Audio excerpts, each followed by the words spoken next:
Hello, aspirants, and welcome to another really important explainer from Rungta IAS Academy. Today, we're diving into a genuinely fascinating piece of analysis called the Predictability Pandemic, which was actually written by Soumya, an undergraduate student over at Rungta University. Absolutely. And students, I need you to pay very close attention to the framework we're discussing today. This topic is incredibly high yield for your GS Paper 3 syllabus under Science and Technology. We're specifically looking at artificial intelligence, but more importantly, its invisible, everyday impact on how we as humans actually think. So think about this for a second. When you type "I feel" on your smartphone, your keyboard immediately pops up with suggestions, right? Words like happy, sad, or tired.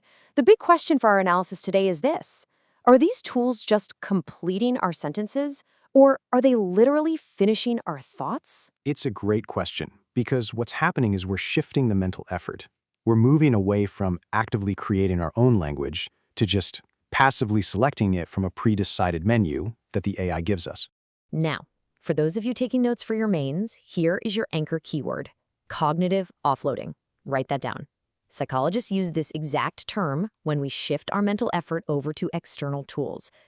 Like relying on Google Maps instead of remembering the route yourself. Right. Columbia University researcher Betsy Sparrow famously called this the Google effect. We don't really remember the information itself anymore. We just remember where to search for it. And the scary part? We are now aggressively doing this with our own language, or basically outsourcing our thinking to our phones instead of doing the hard work of constructing a sentence. And we have to understand this isn't just a bad modern habit. It's deeply biological. Let's talk about neuroplasticity. Your brain actually physically alters its structure based on repeated practice. Eleanor Maguire's famous study showed that London taxi drivers grew the spatial memory centers of their brains simply by navigating those complex streets day after day. Exactly. So the stark warning for us is clear. If you spend all your time just selecting words from a screen rather than actively retrieving and constructing them yourself, your brain's neural pathways are going to fundamentally change over time. Now let's connect this to GS Paper 4, Ethics and Emotional Intelligence. Have you heard of emotional granularity? Lisa Feldman-Barrett describes this as our ability to distinguish between very specific emotions. For example, knowing the difference between feeling overwhelmed versus just being sad. But here's the catch.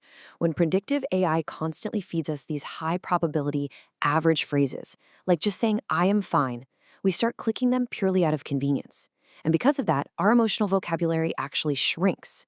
And guys, when your vocabulary shrinks, your capacity for complex, ethical thought shrinks right along with it.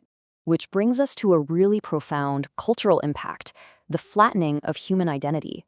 When everyone is relying on the same AI suggestions, nuance just dies. Sure, outward communication becomes smoother, it's faster, but it is dangerously flat. It really is. It actually becomes much harder to express a unique disagreement. Remember, language carries identity. But with this predictability pandemic, our slang, our regional phrases, our personal quirks, they all just fade away. We are literally replacing our rich, local linguistic diversity with global statistical averages. So if you're writing your essay paper, I strongly recommend you contrast these two exact paradigms. On one side, human language construction. On the other, AI language selection. It's a brilliant contrast. Human language is active. It's a constructive process rooted in your memories and your unique intentions. AI language suggestion, though, that works purely on probability. It analyzes massive data sets just to give you the most average expected word. One process is beautifully diverse and human, and the other is just entirely passive. And this leads us to a very severe technical threat known as model collapse. Trace this dangerous feedback loop with me. First, humans use predictive AI. Then, AI trains on that human-generated data. But as human writing starts to look more and more like machine averages, future AI models end up training on that recycled synthetic data. It's a vicious cycle. Over time, dataset diversity diminishes entirely. We are effectively deleting the very unpredictability and creativity that makes human communication valuable in the first place. So, what is the way forward for us here? Well, the author makes a brilliant point. She notes, we should treat predictive text like a suggested route rather than a mandatory path. I love that. As future administrators, it is absolutely crucial that you maintain your scientific temper with everyday tech. You have to consciously choose the low-probability word sometimes. Choose the word the keyboard didn't see coming. That is how you preserve the richness and complexity of the human experience. Exactly, sir. And that brings us to a final really provocative thought to end today's explainer. Aspirants, I want you to treat this as a highly probable UPSC interview board query.